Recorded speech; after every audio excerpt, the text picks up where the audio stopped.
ലോക്സഭാ തെരഞ്ഞെടുപ്പിനുള്ള 9ാം ഘട്ട സ്ഥാനാർത്ഥി പട്ടിക പ്രഖ്യാപിച്ച് കോൺഗ്രസ്. അമേഠിയും റായ്ബറേലിയും ഇത്തവണയും പട്ടികയിലില്ല.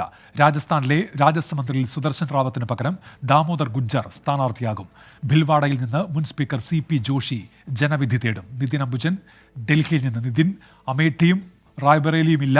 രാജസ്ഥാനിൽ മാറ്റങ്ങളുമുണ്ടല്ലോ നിതിൻ. ഉന്മേഷ്, ആദ്യഘട്ട തെരഞ്ഞെടുപ്പ് നടക്കുന്ന മണ്ഡലങ്ങളിലേക്കുള്ള സ്ഥാനാർത്ഥികളാണ് കോൺഗ്രസ് ഇപ്പോൾ പ്രഖ്യാപിച്ചിരിക്കുന്നത്. കർണാടകയിലെ 3 സീറ്റുകൾ ബെല്ലാരി, ചാമരാജനഗർ, അതോടൊപ്പം ചിക്കബെല്ലപ്പൂർ എന്നീ 3 മണ്ഡലങ്ങളിലേക്കുള്ള സ്ഥാനാർത്ഥികളെ പ്രഖ്യാപിച്ചു. അതോടൊപ്പം രാജസ്ഥാനിൽ നേരത്തെ പ്രഖ്യാപിച്ച മണ്ഡലങ്ങളിലെ സ്ഥാനാർത്ഥികളെ പിൻവലിച്ചു. പകരം 2 സ്ഥാനാർത്ഥികളെ അവിടെ ഇപ്പോൾ പ്രഖ്യാപിച്ചിരിക്കുകയാണ്. രാജ്സമന്ദിൽ ദാമോദർ ഗുജ്ജറാണ് സ്ഥാനാർത്ഥി. നേരത്തെ സുദർശൻ റാവത്തായിരുന്നു നേരത്തെ AICC പ്രഖ്യാപിച്ച സ്ഥാനാർത്ഥി പട്ടികയിൽ ഉണ്ടായത്. എന്നാൽ സുദർശൻ റാവത്ത് കഴിഞ്ഞ നിയമസഭാ തെരഞ്ഞെടുപ്പിൽ പരാജയപ്പെടുകയും അതിനുശേഷം ഇത്തവണത്തെ ലോക്സഭാ തെരഞ്ഞെടുപ്പ് മത്സരിക്കാൻ തനിക്ക് ധാർമ്മികതയില്ലെന്ന് ചൂണ്ടിക്കാട്ടി PCCക്ക് കത്ത് നൽകിയിരുന്നു. പകരം പുതിയ യുവാക്കളെ പരിഗണിക്കണമെന്നൊരു ആവശ്യം നേരത്തെ PCCക്ക് മുമ്പാകെ തന്നെ സുദർശൻ റാവത്ത് മുന്നോട്ട് വെച്ചിരുന്നു.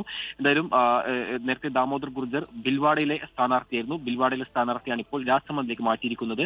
പകരം ഭിൽവാഡയിൽ CP ജോഷിയെ ഇപ്പോൾ സ്ഥാനാർത്ഥിയെ പ്രഖ്യാപിച്ചിരിക്കുകയാണ്. മുൻ നിയമസഭാ സ്പീക്കറാണ് CP ജോഷി. എന്തായാലും ഈ മാസം 19-നാണ്.